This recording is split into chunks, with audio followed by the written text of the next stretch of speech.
Case File 001. Species, human. Initial assessment, decorative escort. Combat value, negligible. Final assessment, sealed under Incident Report Emberwalk. There is a saying older than the Council itself, scratched into the hull of a salvage ship nobody remembers. Fire does not ask what you are. It asks what you love and how close you are willing to stand to it. For 300 years, the civilized galaxy believed it knew the answer for every species on the registry. Humans, the assessors wrote, were sentimental. They grieved too long. They carried too much. They attached themselves to small, breakable things and refused to put them down. Compassion, the Council concluded, was humanity's defining weakness, the flaw of a species too young to have learned better. The Council was correct about every word of that assessment except the last one. This is the story of the day the galaxy learned what a death worlder walks into when a child is on the other side of the fire. Station Meridian Spire turned slowly at the crossing of 11 trade lanes, a city of glass and pressure rings where 40 species argued about tariffs and called it peace. Humanity had been granted one office on the commerce level, a narrow suite with Earth's flag hanging behind a borrowed desk, and one Marine to stand outside it. That was the full treaty allotment. One office, one human, one polished ceremonial rifle that everyone aboard understood was not loaded. Sergeant Elias Marsh had held the post for 2 years. His armor was fitted for ceremony rather than rated for combat, and the whole station knew it. Delegates drifting past the human office slowed down the way visitors slow at an exhibit. A Visari trade attaché once addressed him in the simplified grammar reserved for livestock and very small children. An Arelli clerk asked with genuine kindness whether standing for 6 hours caused his species pain, and whether he would like a chair brought out. Elias thanked her, and did not take the chair. He was polite the way still water is polite. He watched everything, said almost nothing, and the station quietly concluded that this was because there was nothing inside him worth hearing. What the station did not know was where he had stood before he stood here. 12 years of disaster rescue in Earth's fire belts settles into a man and does not leave. It lived in the burn-scarred backs of his hands. It lived in the economy of his movements, in the way he never leaned, never fidgeted, never spent motion he didn't need. It lived in a voice that never rose, because it had learned long ago that shouting wastes air, and air is the only currency that matters when the world is burning. It lived too in his nights. When his shift ended, Elias walked, not the promenades, with their fountains and their light sculptures, the maintenance corridors. He walked the vent lattice threaded behind Habitat Ring 7, and counted his steps between junctions. He learned which hatches stuck, which seals wept, which coolant nodes stayed cold when the rest of the ring ran warm. He memorized the station the way other men memorize music, until he could stand blind at Junction 9 and tell you the number of paces to the nursery wing. 41. If anyone had ever asked him, no one ever asked. Commander Threx's aide caught him at it one night, climbing out of a service hatch at an hour when decorative escorts should have been decorating their bunks. The aide's mandibles clicked with amusement. It filed a note in the station log. Subject exhibits compulsive mapping behavior, consistent with documented human paranoia, and retold the story at briefings for a week, and the junior officers laughed the dry, clicking laugh of people who have never once needed to find a door in the dark. Elias kept walking. Every night, junction by junction, hatch by hatch, breath by breath. The aliens called it paranoia. Elias called it Tuesday. Counselor Sarah Vaith did not look at humans. It was not hatred. Hatred requires attention. It was policy. She had authored the resolution limiting human personnel to ceremonial roles, had cast her vote in full session with the elegant finality of a closing door, and when her duties carried her past the human trade office, she moved the way light moves past a window, present, and then simply gone. Her crystalline skin caught the corridor lamps like frost catching morning. Her daughter trailed 3 steps behind her, and her daughter did not share her policy. Lyra Vaith was 6, or the Arelli equivalent of 6, which meant she had opinions and none of them were diplomatic. She had decided that the human was interesting. Every time her mother swept past his post, Lyra slowed, studying him with her head tilted, the way children study anything the adults have all agreed not to see. On the 9th or 10th pass, her toy escaped her. It was a spinning coin top, worn bright at the edges from small, determined hands, and it wobbled off her palm, rolled a crooked orbit across the deck, and died against Elias's boot. It wasn't spinning right, she informed him gravely. It hadn't spun right for days. The entire galaxy, her tone suggested, had been notified of this crisis and had failed to act. Elias went down on one knee, which put his eyes level with hers, and turned the little top in his fingers. Bent axis. He pressed it flat against his palm and worked it straight with the unhurried patience of a man who had fixed smaller things in far worse light. Lyra did not watch the toy. She watched his hands, the old burn scars mapping his knuckles, pale rivers crossing brown ridges. "Your hands have maps on them," she said. "Some maps you earn," Elias said. He set the top spinning on the deck between them, true and steady this time, a small silver planet with its own quiet gravity. Lyra laughed, one bright, refracted note, like light breaking inside crystal. Down the corridor her mother turned at the sound, and for half a second something crossed the counselor's face that was not policy. Then it was gone, and Lyra was called away, and the top went with her, cupped in her hands like a secret. Elias stood up and went back to being furniture. He would remember that laugh. In 6 hours it would be the only sound guiding him through the dark. The cascade began at 1440 station time in a plasma conduit that had passed inspection twice that year. Habitat Ring 7 held the hydroponic galleries, green light, warm mist, the closest thing Meridian Spire had to a meadow, and that afternoon it also held a school visit, 2 teachers, 40 children of 6 different species, and a schedule that had them deep in the growing tears when the first conduit let go. Elias felt it before he heard it. A shiver through the deck plates, wrong in a way his body catalogued before his mind caught up. Then the lights stuttered, and the station began to speak. Alarms layered in a dozen frequencies for a dozen kinds of ears, some pitched too high for him to hear, some so low he felt them in his teeth. The concourse broke like a dropped glass. Aurelie delegates fled the rising heat with their arms wrapped around their own crystalline shoulders, a species that fractured at temperatures humans called a pleasant summer.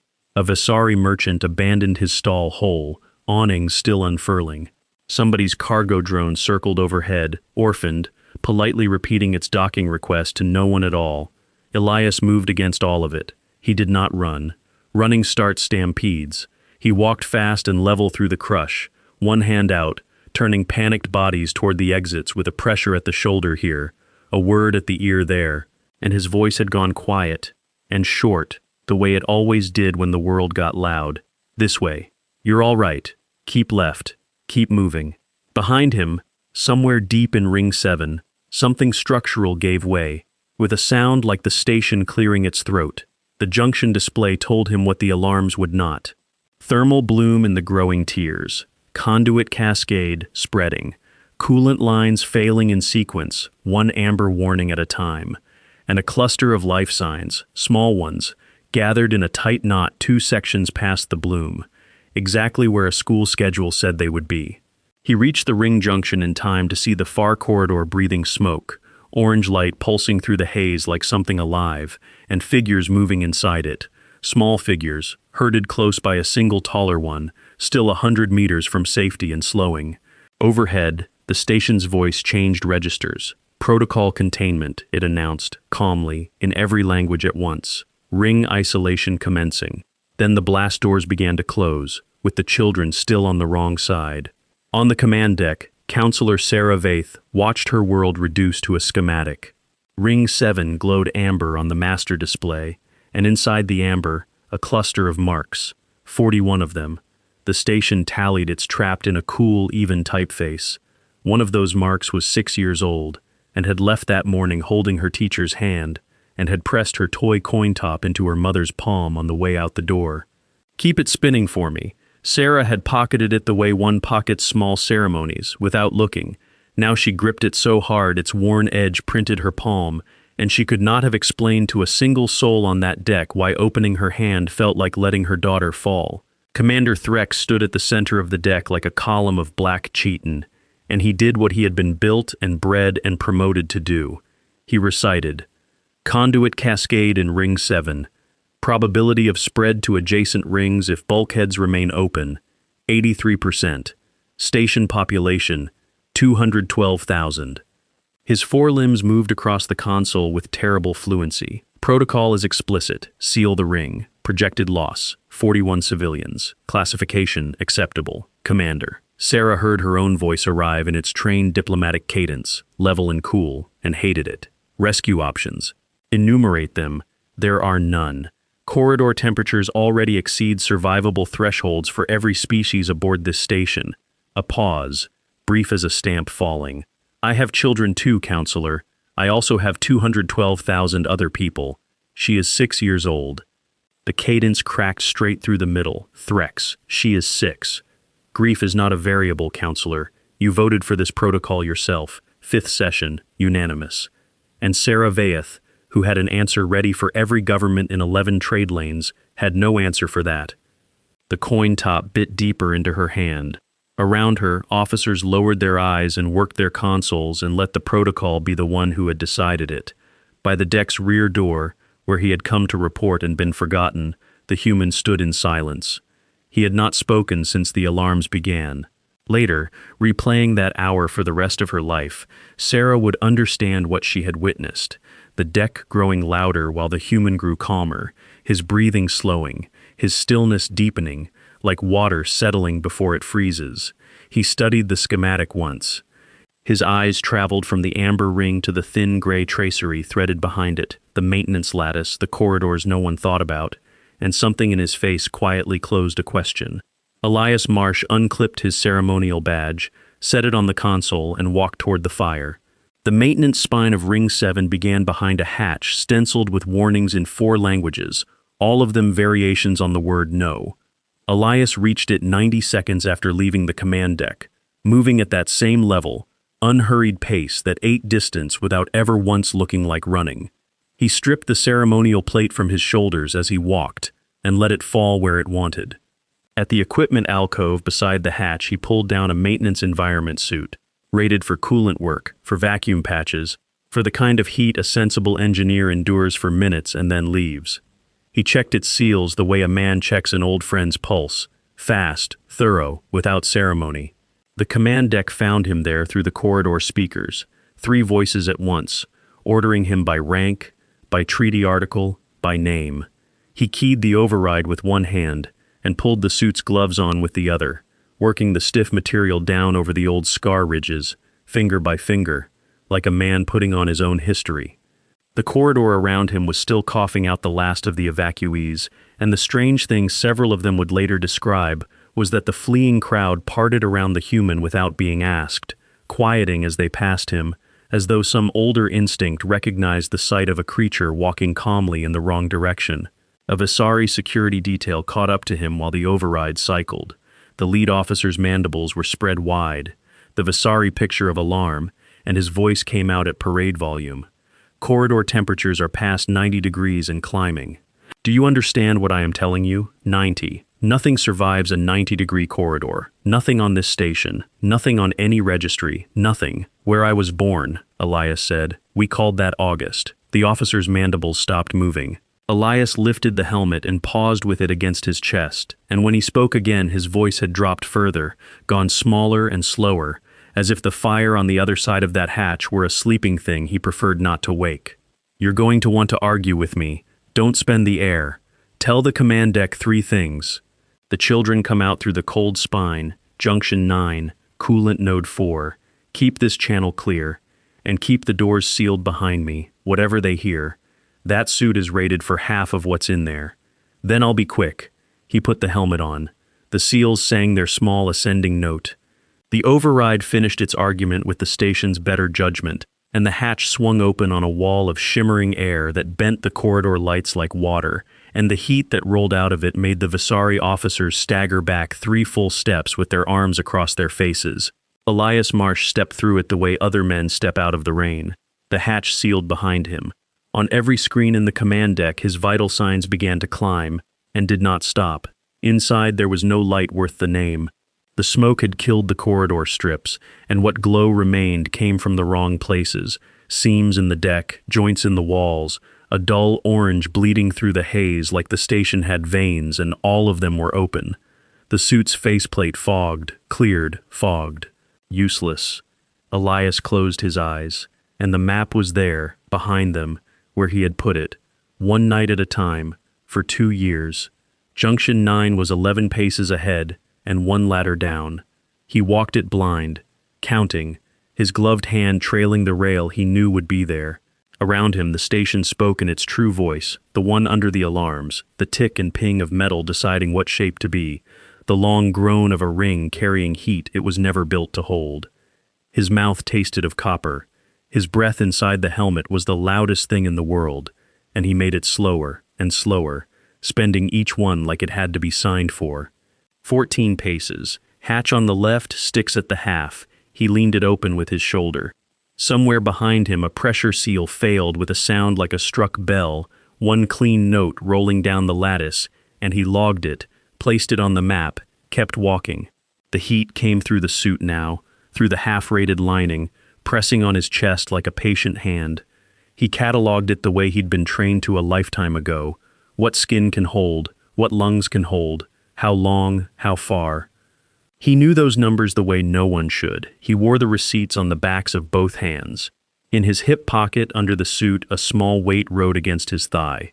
A coin, worn smooth, decades old, currency of a country that no longer printed money. His younger brother used to flip it against the kitchen wall the summer the fires came down out of the hills.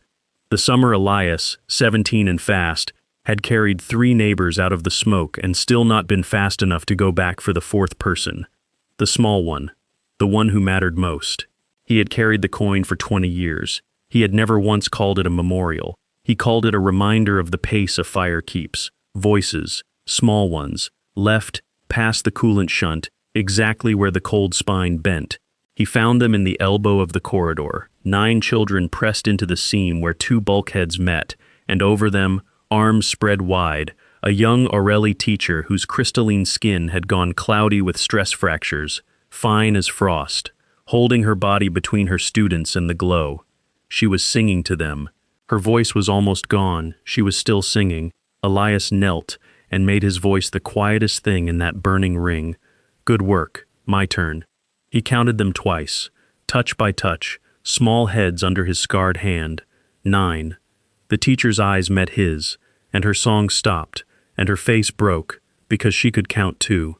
9 children breathing, 1 still missing, and the corridor to the nursery wing was already glowing orange.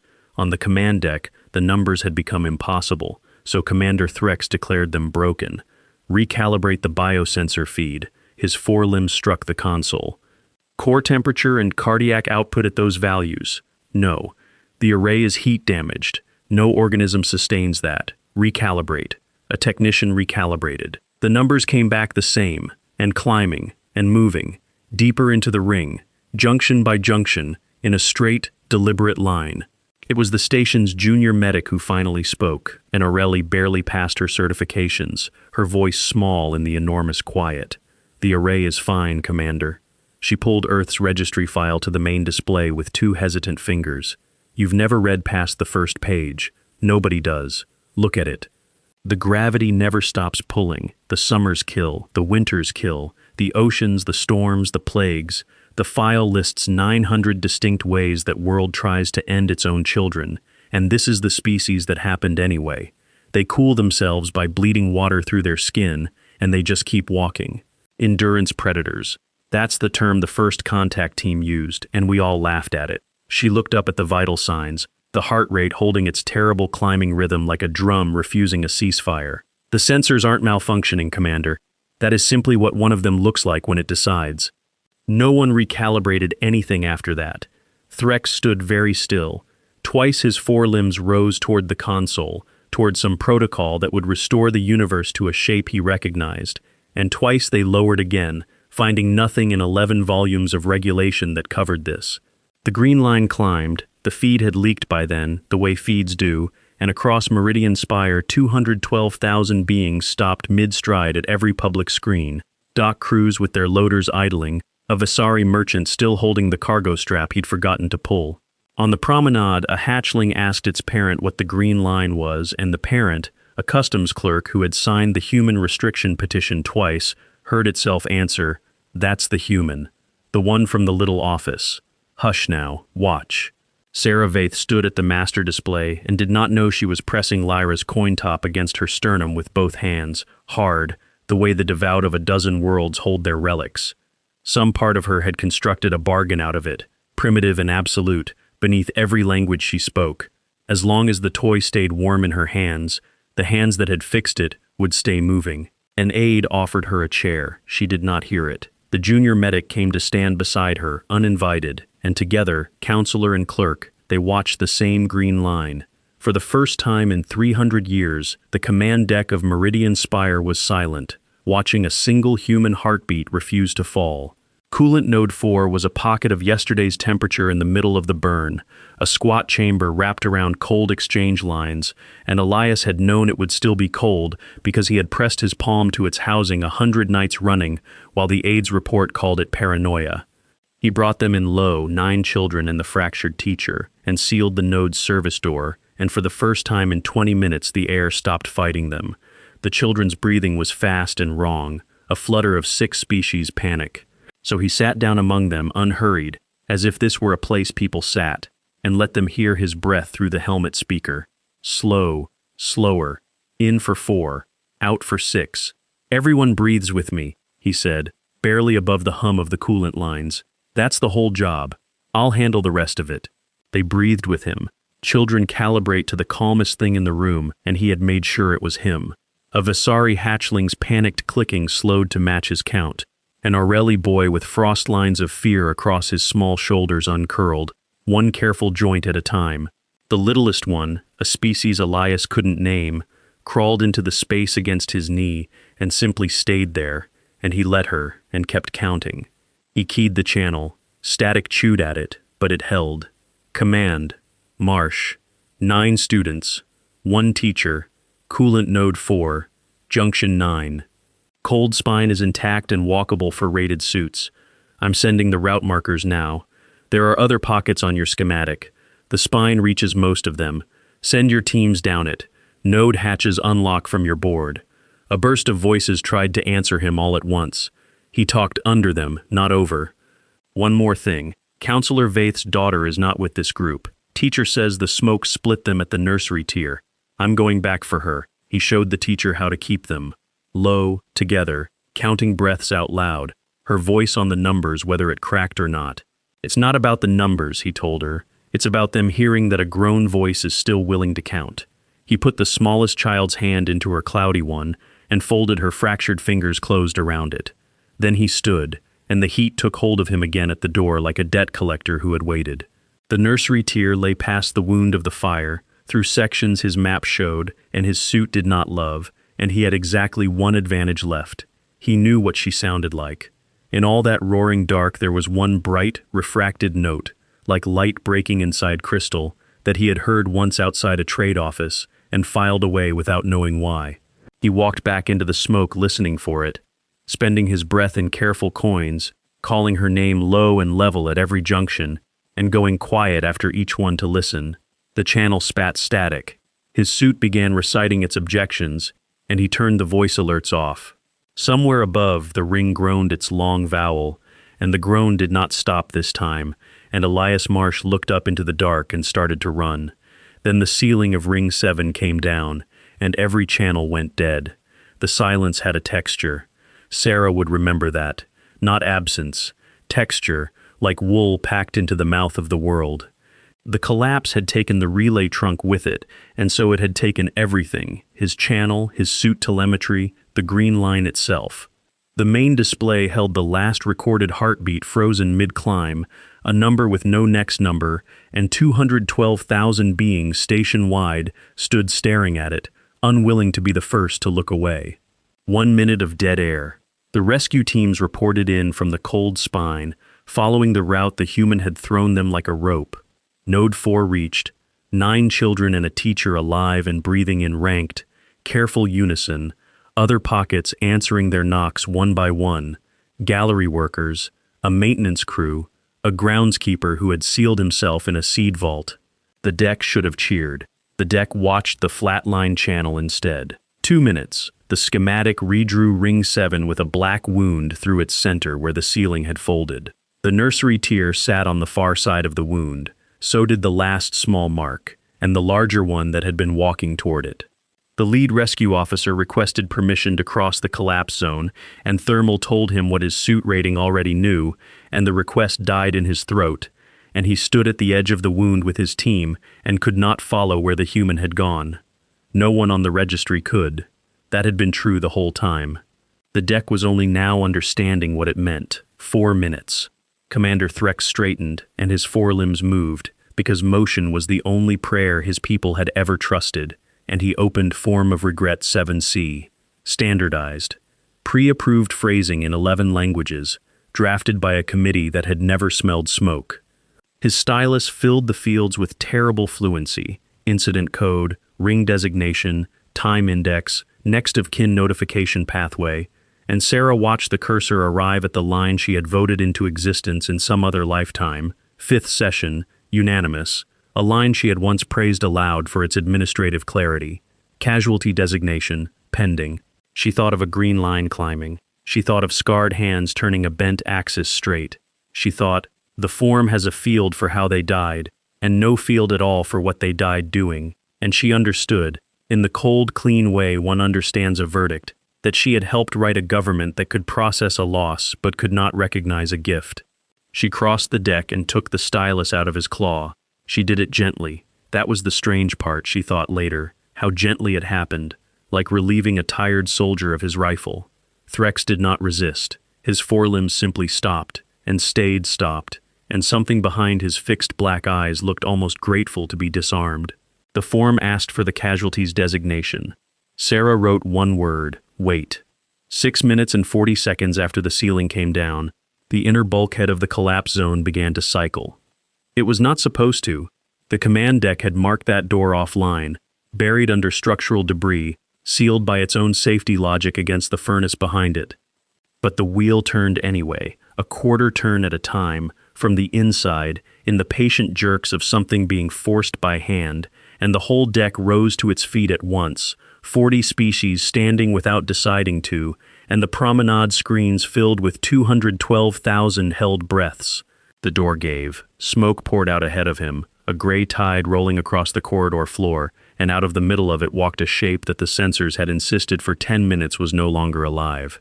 He came slowly. That was the first thing. Not a rescue vid sprint, not a hero's stride, a slow, deliberate, 1 foot in front of the other walk, the walk of a man spending the very last of himself on purpose and refusing to spend it fast. His suit was gone to ruin. The half rating had failed exactly where he'd known it would. The armor had slagged to a dull, bubbled gray across his back and his left shoulder, the color of metal that has held far more heat than it was ever asked to hold. The faceplate was cracked and dark. He had taken the helmet half off to breathe, and the smoke had drawn its lines into his face, and the backs of his hands, the scarred hands, the mapped hands, were raw where the gloves had burned through. And against his chest, wrapped head to foot in the silver thermal lining stripped from the inside of his own suit, he carried the child. Lyra Vaith was not moving. For one endless, world-ending second, the entire station read that stillness, the way stillness is always read in a fire. Sarah made a sound that had no language in it, and then the small silver bundle shifted. A hand, a crystalline hand, rising to fist itself in the fabric at the man's collar, and Lyra Vaith turned her face deeper into the human's ruined shoulder and slept. She was asleep, not unconscious, asleep. The bone-deep, boneless, sudden sleep of a child who has been terrified past the edge of endurance and has, in the last possible instant, been handed something her body finally believes. She had held on through the dark, through the smoke, through everything her 6 years could not name, and the moment his arms had closed around her and stayed closed, she had simply let go and gone under. Nothing on the station broke more hearts than that. Not the fire, not the flatline. The sight of that small, trusting sleep, worn like a medal on a burned man's chest, undid every witness who saw it. He had wrapped every scrap of his own thermal lining around her. That was why the suit had failed where it failed. He had spent his own protection on her, walking through the worst of it with his back turned to the heat so that his body stood between the fire and the child, and the burn he had taken for her had not touched one filament of her, not one edge of her crystalline skin, not one thread of the silver she slept in. The Aureli do not kneel. It is not in them. Their bodies are built to break rather than bend, and their history has no gesture for it. And yet, across the command deck and the promenade, and every gallery on Meridian Spire, the Aureli knelt, folding down with the slow care of beings who fracture, lowering their bright bodies toward the deck in a motion 300 years of records had never once described. And the station lights, keyed to Aureli ceremony, understood before the humans did and dimmed of their own accord, dropping the whole of Meridian Spire into a soft, reverent dark, with one green figure and one silver bundle lit at the center of it. Sarah crossed the deck. She had wanted to run and found she could only walk, the way one walks toward something too large to hurry toward. She stopped an arm's length away, and her hands came up and hovered, not daring, and her face, in the dimmed light, was not the face of a counselor. Tears stood in her crystalline eyes and did not fall so much as gather, catching the low light and splitting it, so that she wept in colors, in refracted wonder, in the pure undone awe of a mother looking at the impossible thing that had walked her daughter out of the fire. There was no fear left in it anywhere, only that. Elias Marsh looked at her, and at the deck full of kneeling beings, and at the dark, and seemed, faintly, to not understand what all of it was for.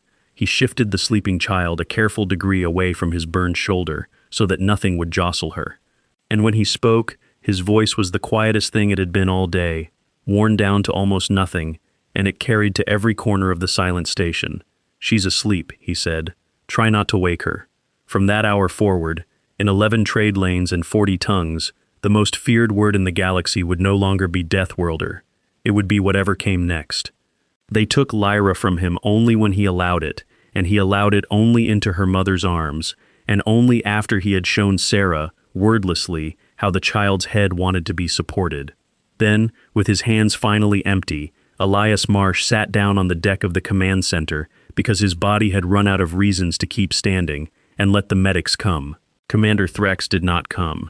Threx had retreated to his console, where the universe still made a kind of sense, and there he did the thing his people did with events too large to feel. He tried to file them. "The incident falls under Protocol Exemption 14, he announced, to no one, to the room, to himself.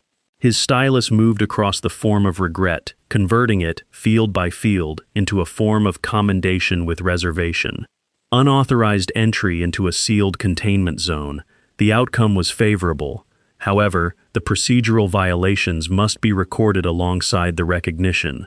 For consistency, 41 lives is a number that will require its own report, and the report will need a framework, and the framework, Commander." Elias had not raised his voice. He never did. He was still sitting on the deck, a medic's instrument cool against his ruined shoulder, and he did not get up.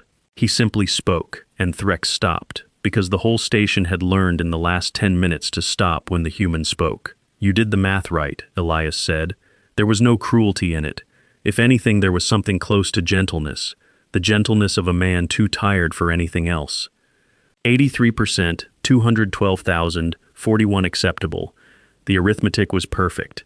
I'm not angry at your arithmetic." He drew a breath, and it cost him, and he spent it anyway. "But you fed a child into it, and the number told you that was fine, and you believed the number. Your protocol called her a statistic." Elias looked up, and met the commander's fixed black eyes, and finished it as gently as a man laying a blanket over someone sleeping. "Where I come from, we bury protocols, not children." The command deck held its silence. And then Sarah Vaith, with her sleeping daughter in her arms and her tears still splitting the dimmed light into colors, turned to face the assembled council members who had begun to gather at the edges of the deck, the same council that had voted. 5th session, unanimous. She did not use her diplomatic cadence. She had buried that too, somewhere back in the last hour, in the space between a frozen heartbeat and a small hand fisting in a burned man's collar. "I authored the resolution that made this man decorative," she said. "I called his kind sentimental. I wrote into law that compassion was a flaw." Her voice did not break now. It had gone past breaking into something harder and clearer. "So I will author one more. As of this hour, it is entered into full session, and I will spend every remaining day of my service defending it." No sentient life aboard any station under this council will ever again be entered into a ledger as a projected loss. Not one, not ever. There is no acceptable number. We were taught that today by a man we would not give a chair. She looked down at Threx's half-finished form. Strike the framework, Commander. There is no framework. There is only the list, Emily quote, and they read the list. Every name from Ring 7, aloud, in the dimmed and kneeling dark. The school children, the teacher, the gallery workers, the groundskeeper in his seed vault, the last small name, read by her mother without a tremor. 41 names were read aloud that night, every one of them alive. The medbay of Meridian Spire kept a lower light than the rest of the station, and in the quiet hours after, it held 3 people and 1 small silver-wrapped sleeper. Lyra had not truly woken. She had surfaced once, on the way, long enough to be certain of the shape of the arms holding her, and had gone back down into that same deep, trusting sleep, and stayed there. She lay now against Elias's uninjured side, on the edge of the medbay cot, because when they had tried to move her to her own bed, she had made a small sound of protest in her sleep, and turned back toward him, and no one in the room had the heart to overrule a sleeping child. His burned shoulder was dressed and immobilized. He held very still so as not to wake her. Sarah sat across from them. For the whole of the last hour she had held Lyra's toy coin top, turning it over and over in her crystalline fingers, the worn silver disc that had been her anchor through the dead air. Now, slowly, watching her daughter breathe, she set it down. She placed it on the small table between the cots, deliberately, and took her hand away, and left it there. A mother, at last, able to put the small thing down, because the thing it stood for was sleeping safe, and did not need a proxy anymore. Elias watched her do it. Then, with his good hand, he reached beneath the medbay blanket to the hip pocket that had survived, and drew out his own worn coin, the decades-old currency of a country that no longer printed money. The coin his younger brother had flipped against a kitchen wall the summer the hills came down in fire. The coin he had carried for 20 years and never once called a memorial. He looked at it for a moment in the low light. He had carried it to remember the pace a fire keeps, and how, once, he had not been fast enough for the small one who mattered most. He opened Lyra's sleeping fingers with the same unhurried patience he had once used to straighten a bent axis, and pressed the coin into her palm, and closed her hand around it, and let it go. He did not explain it. There was no one in the room who needed it explained. Somewhere in the sealed and cooling dark of the archives, the file marked Case 001 recorded one last line, and the narrator's voice, which had opened the story with an assessment, closed it with a correction. Initial assessment, decorative escort. Combat value, negligible. Final assessment, reclassified. See instead, guardian. The child slept. The coin was warm in her hand, and for a long while no one in that room said anything at all. Which moment told you who Elias Marsh really was? The badge on the console or the coin in her hand? Tell me below. Subscribe, and I'll open the next case file for you. The archive never forgets. Neither should you.